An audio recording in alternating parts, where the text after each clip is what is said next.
Salut à toutes, salut à tous et bienvenue dans cette nouvelle vidéo sur la chaîne, c'est mon avis. J'ai passé quelques jours en compagnie du tout nouveau Poco X5.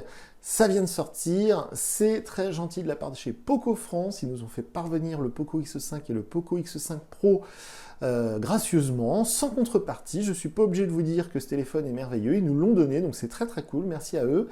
Ça vient de sortir, j'ai passé plusieurs jours en sa compagnie, parce que dans sa compagnie ça se dit pas trop.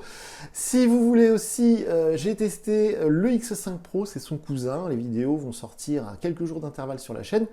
J'ai plein de choses à vous dire à propos de ce Poco X5, on se retrouve tout de suite après le jingle.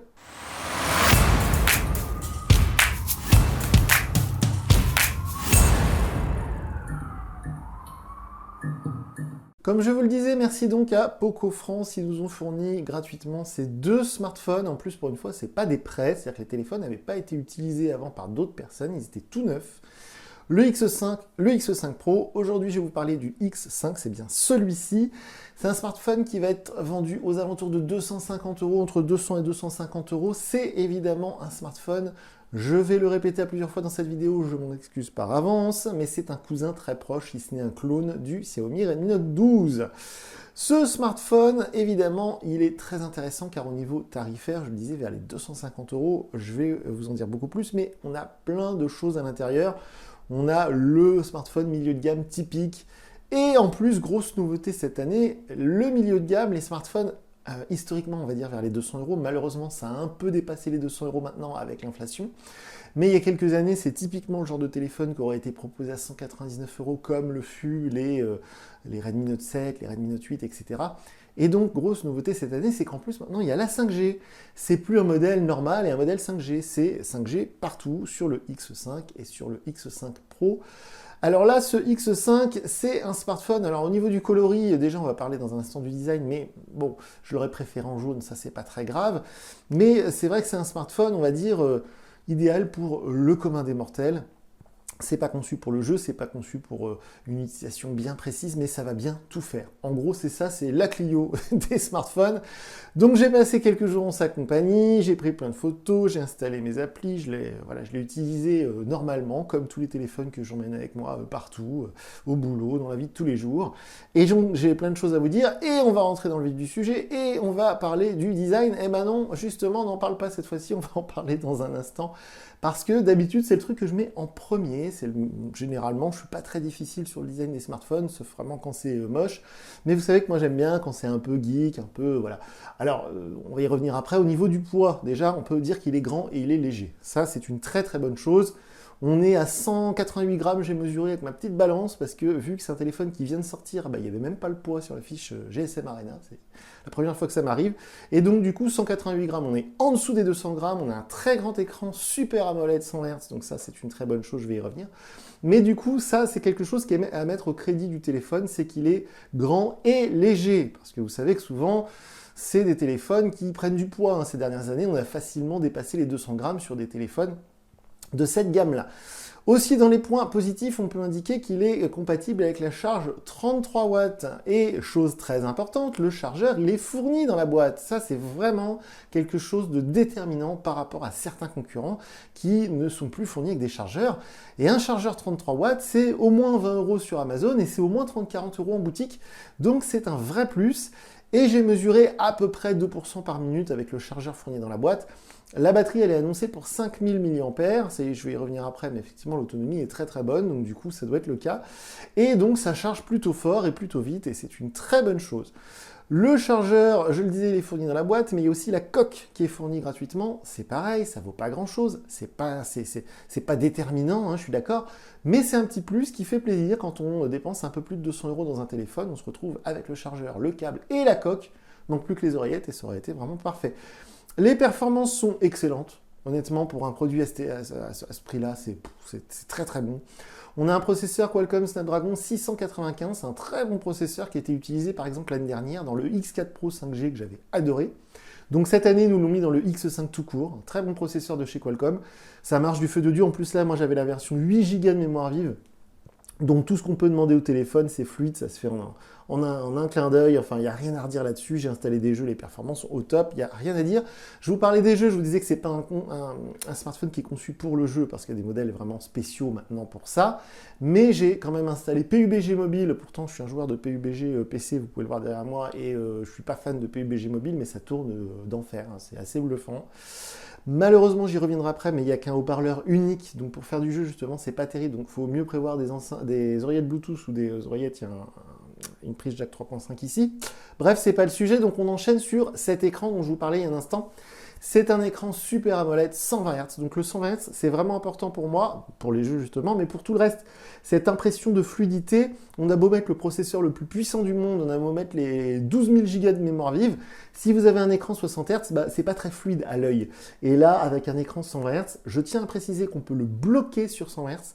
Ça, c'est très important aussi parce qu'il y a beaucoup de téléphones, notamment des smartphones haut de gamme à plus de 1000 euros, qui proposent des écrans AMOLED 120 Hz. Et quand on va dans les réglages, on est obligé de laisser le système d'exploitation gérer lui-même le rafraîchissement de l'écran, ce qui est très frustrant. Là, au moins, on peut le bloquer sur 120 Hz. Et j'ai pas senti une grosse influence sur l'autonomie, donc c'est une très bonne chose. Et aussi, et ça participe à cette impression de fluidité, on a cette excellente interface MIUI 13, qui est sans doute l'une des meilleures actuellement sur le marché. Ça peut faire une vraie différence au moment de faire le choix. Quand vous allez avoir différents modèles, plus ou moins même prix, plus ou moins avec les mêmes spécifications techniques, l'interface MIUI, pour moi, c'est l'une des meilleures, encore plus sur les Poco, parce que sur le Poco, il y a le Poco Launcher. C'est ce lanceur d'application qui est réservé à ces modèles. Et c'est l'une des meilleures interfaces dans le sens où ça convient à tout le monde. Celles et ceux qui n'utilisent quasiment pas de smartphone, ou très peu, qui vont s'y retrouver plutôt facilement. À l'inverse, les utilisateurs avancés qui savent ce qu'ils veulent personnaliser les choses, qui veulent changer la taille des icônes, machin bidule, le fond du tiroir, l'ordre d'organisation, on peut tout modifier. Donc ça, c'est vraiment cool. Ça marche très bien, c'est fluide, il y a des mises à jour, donc rien à redire là-dessus. Et évidemment, le téléphone est certifié IP53. Je dis évidemment parce que depuis maintenant 2 ou 3 ans, sur les smartphones Xiaomi Poco, dans ces prix-là, il y a toujours la certification IP53. Donc c'est pas une certification à l'étanchéité, c'est une résistance, officiellement une résistance aux éclaboussures. Mais pour avoir fait des tests moi-même, je sais que IP53, vous le faites tomber dans la baignoire, vous le ressortez, il n'y a pas de problème. Si vous le laissez immerger au fond d'une piscine pendant un quart d'heure, là, il y aura peut-être des dommages. Mais c'est une très bonne chose qu'il soit certifié IP53 parce qu'il y a des concurrents à ces prix-là qui n'ont pas cette certification et qui, du coup, dès que vous allez faire tomber le téléphone dans les toilettes, il sera foutu. Donc là, l'air de rien, c'est un vrai plus. Aussi, c'est le genre de chose qui, moi, me plaît, c'est qu'il y ait une protection Gorilla Glass sur cet écran. C'est-à-dire que l'écran, il est traité chimiquement pour résister aux rayures. Et en plus de ça, il y a un film protecteur qui est pré-appliqué sur l'écran quand vous le sortez de la boîte. Et évidemment, on n'en a pas encore parlé, enfin c'est un petit peu, mais il y a la 5G, ça marche bien d'ailleurs, je ne sais pas si vous allez voir, mais moi avec Free Mobile, la 5G, je l'ai partout, ça capte très bien. Les débits, on est largement au-dessus des 200 mégas en téléchargement, donc ça fonctionne parfaitement. Évidemment, il y a le NFC, on peut faire du paiement sans contact. Et alors là, on parle d'une chose très importante, ce sont les photos, je ne vous en ai pas encore parlé. Le capteur principal, il fait 48 mégapixels. On a aussi un capteur ultra grand angle et un capteur macro. Le tout, honnêtement, à ce prix-là, c'est très bien. Les photos sont bluffantes, je dirais, compte tenu du prix. Ça continue de m'impressionner de voir que maintenant, en 2023, vous mettez 200, 250 € dans un smartphone. Que ce soit celui-ci ou un autre, maintenant, les photos, elles sont franchement très bonnes partout.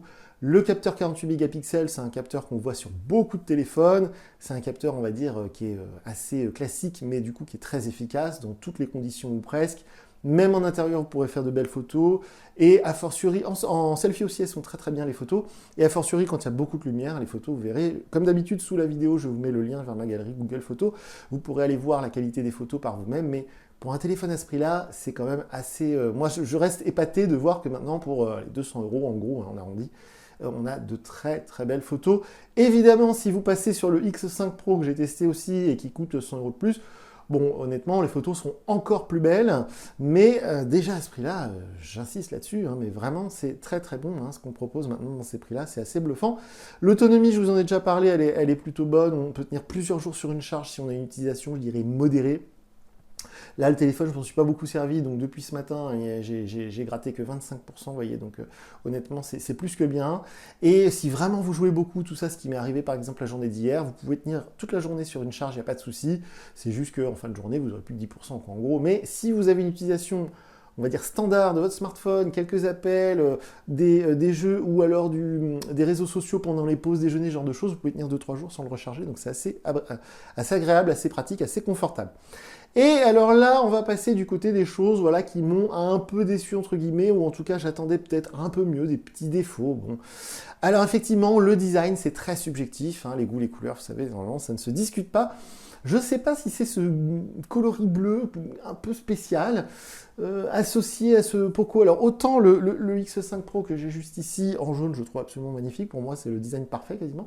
Mais là, je suis moins fan, et alors surtout, ce qui est assez étrange, c'est que ça lui donne un aspect, je ne parle pas forcément de la couleur, hein, mais la finition générale, le look, l'objet en lui-même, ça lui donne un peu un aspect qui est très différent du X5 Pro, ça n'a rien à voir. Le X5 Pro, il est un peu carré, un peu massif, un peu bonhomme. Celui-là, il est tout fin et tout bon. Voilà, je sais pas que c'est moche, hein, mais honnêtement, je suis pas fan, quoi. Il y a mieux, donc c'est pour ça que je l'ai mis là, parce que bon, je n'ai pas été emballé par le design. Il y a un haut-parleur unique. Alors ça, dans ces prix-là, c'est assez commun. Ça m'étonnerait fortement que vous trouviez un concurrent dans ces tarifs-là avec un haut-parleur stéréo, c'est très rare. Donc c'est pas grave, il est très puissant. Le seul inconvénient, c'est que si vous jouez, par exemple, ou si vous regardez une série ou une vidéo, si vous mettez le doigt devant le haut-parleur, il n'y a plus du tout de son qui sort du téléphone, donc c'est le seul inconvénient de ces haut-parleurs stéréo.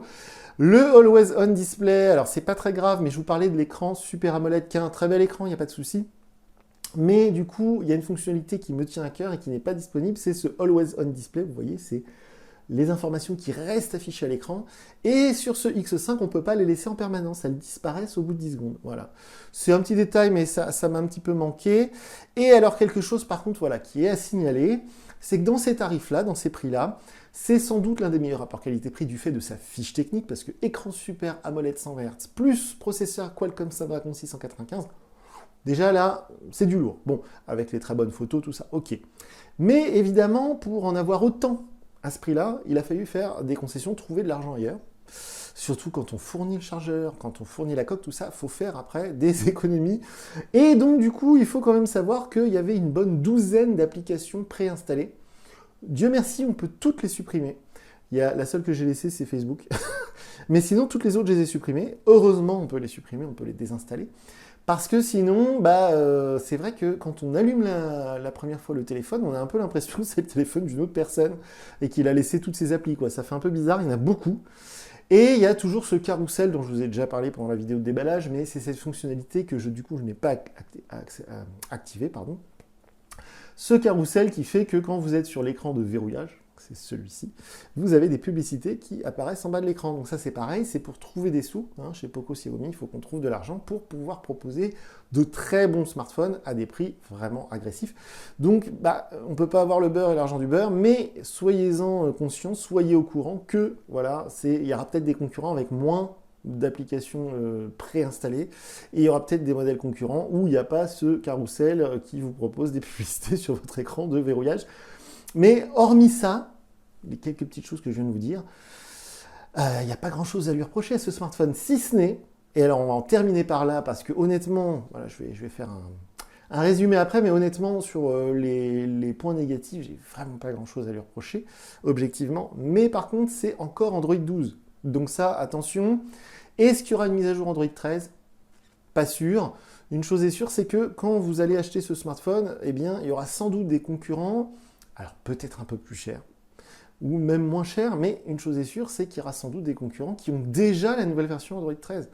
C'est tout bête, je sais que je bloque un peu sur ce genre de détails, mais aujourd'hui, les smartphones proposés par les fabricants chinois, par, j'allais dire les Coréens, mais il n'y en a plus qu'un parce que LG, ils ont arrêté, eh bien, ou alors par Sony, qui est japonais, mais qui ne fait pas d'entrée de gamme, eh bien, il y a tellement de concurrence, il y a tellement de bons produits, quand on a un budget, je dirais, entre 200 et 300 euros, il y a beaucoup de choix.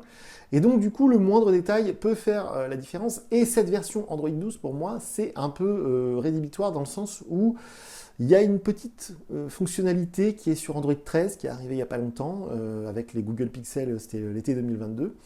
Et cette nouvelle fonctionnalité que je trouve très pratique, c'est que quand vous installez une nouvelle application, eh bien, Android va vous demander autorisez-vous cette application à envoyer des notifications, chose qu'on a sur les iPhones depuis à peu près 4-5 ans. Mais c'est très pratique parce que même moi, quand je teste des téléphones, je les garde pas 6 mois, hein, je les garde une semaine généralement, voire 2 semaines. Eh bien, même moi, ça me saoule que quand j'installe un jeu juste pour tester les performances du téléphone et qu'après, pendant 2 semaines, tous les jours, le jeu m'envoie 17 000 notifications. Je sais bien qu'on peut les désactiver, mais on peut les désactiver qu'une par une et après coup. Puis souvent, on slide, on enlève la notif et puis on se dit bon, il faudra que je le fasse, on le fait pas. Bon bref, c'est un petit détail, mais ça aurait été tellement chouette, franchement, qu'il y aurait Android 13 de base dans le téléphone, ça aurait été génial. S'il y avait eu un haut-parleur stéréo, alors là c'était l'apothéose. Mis à part ça, pas grand chose à lui reprocher. Quand même, si je devais donner une note sur 10 à ce Poco X5, allez, 8,5 sur 10. Parce que y a quand même des tout petites choses voilà, qui m'embêtent, mais honnêtement, on n'est pas loin du smartphone parfait, compte tenu de son prix, encore une fois. Hein. Quand on a ce budget, quand on voit ce qui se fait dans la concurrence, c'est très difficile d'avoir mieux, d'avoir plus pour ce prix-là, en fait, hein, tout simplement. Mais voilà, si je devais faire le smartphone parfait milieu de gamme, eh ben, je l'aurais mis Android 13 et puis j'aurais peut-être mis un haut-parleur stéréo. Mais bon, c'est pas très grave. Cet écran aussi, je finis, j'ai oublié de vous dire que cet écran Super AMOLED 120 Hz, il est évidemment d'une très bonne qualité, les couleurs sont très belles, tout ça. Mais cette semaine, j'ai eu les deux téléphones, le X5 et le X5 Pro, tout le temps avec moi, les deux. Et j'ai pu constater que les couleurs, justement, n'étaient pas les mêmes sur les deux smartphones, alors que j'ai pas du tout touché au réglage des couleurs, hein. Franchement, j'ai juste touché au mode 120 Hz que j'ai activé sur les deux téléphones, c'est tout ce que j'ai fait. Et quand on a les deux téléphones côte-côte, en fait, on voit que c'est pas vraiment les mêmes couleurs, hein. Il y a des gris qui tirent vers le bleu, vers le vert, etc. Donc c'est assez compliqué les écrans smartphone, parce que quand vous regardez les fiches techniques, c'est les mêmes, c'est Super AMOLED 120 Hz. Mais quand vous avez les deux téléphones côte à côte, vous voyez que l'écran du X5 Pro est quand même bien meilleur. Donc moi, ça ne me dérange pas, parce que je ne suis pas un maniaque de la vie à aller voir avec un capteur la différence. Alors, est-ce que le rouge, il est vraiment rouge, tout ça, moi, ça ne m'intéresse pas. Mais je sais que quand il y a eu le Mi 11, il y a 2 ans, le Mi 11 Lite, pardon, j'avais testé le Mi 11 Lite première version, puis il y a eu le Mi 11 Lite NE qui est sorti après. Et justement, ils avaient changé l'écran, c'était plus les mêmes écrans. Et moi, j'avais pas vraiment remarqué la différence. Et j'ai eu plein de messages qui m'ont dit mais t'es Miro ou quoi, c'est plus le même écran, l'écran est bien meilleur sur le NE. Et j'avais pas vu la différence. Donc comme quoi, apparemment, certaines personnes voilà, attachent de l'importance à ce genre de détails. Si vous avez des questions, comme d'habitude, n'hésitez pas à passer par Twitter. Je vous mets les liens vers mes comptes Twitter sous la vidéo. Je ne lis pas les commentaires YouTube. Encore une fois, merci à Poco France de nous avoir fourni gracieusement le X5, le X5 Pro sans contrepartie. Ouais, je n'étais pas obligé de vous dire qu'il est fantastique. J'ai quand même des choses à lui reprocher. Et puis du coup, moi je vous dis à très bientôt pour une nouvelle vidéo sur la chaîne. Salut!